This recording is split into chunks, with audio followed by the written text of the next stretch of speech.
লোকসভা ভোটের দামামা বেজে গেছে। জোর কদমে জনসংযোগে নেমে পড়েছে শাসক বিরোধী সব দলই। বুধবার সকাল থেকে প্রচার শুরু করে দিলেন রাজ্যের মন্ত্রী তথা বালুরঘাট লোকসভা কেন্দ্রের তৃণমূল প্রার্থী বিপ্লব মিত্র।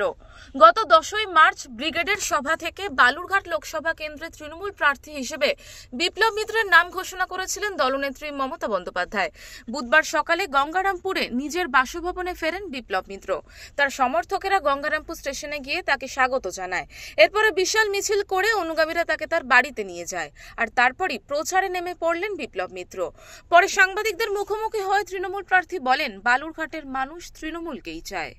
আমি কেবলমাত্র আজকে ব্যাক করে নামবো সকালবেলা, এইটা জানবার পরেই স্বতঃস্ফূর্তভাবে চারিদিক থেকে যেভাবে তৃণমূল কংগ্রেসের সমস্ত কর্মীরা এবং তার সঙ্গে সাধারণ মানুষ উৎসুক নিয়ে যেভাবে আজকে স্টেশনে উপস্থিত হয়েছে হাজারে হাজারে, এর দ্বারা প্রমাণ হয় যে মানুষ চাইছিল যে এই লোকসভা কেন্দ্রে আমি প্রতিদ্বন্দ্বিতা করি এবং এখান থেকে যাতে লোকসভায় একজন মানুষ যেতে পারেন যিনি আমাদের জেলার মানুষের কথা বলবেন এবং জেলার মানুষের বিভিন্ন দিনের যে বঞ্চনা, সেই বঞ্চনার ব্যাপারটা নিয়ে পার্লামেন্টে সোচ্চার হবেন। বিজেপি প্রথম রাউন্ডে লোকসভা নির্বাচনের জন্য বালুরঘাট লোকসভা কেন্দ্রে সুকান্ত মজুমদারের নাম ঘোষণা করে দেওয়ার পর বিজেপি ভোটের ময়দানে কয়েক কদম এগিয়ে গিয়েছিল।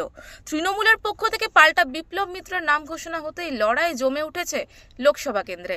এখন দেখার বিষয়, লড়াই শেষে কে হাসে শেষ হাসি।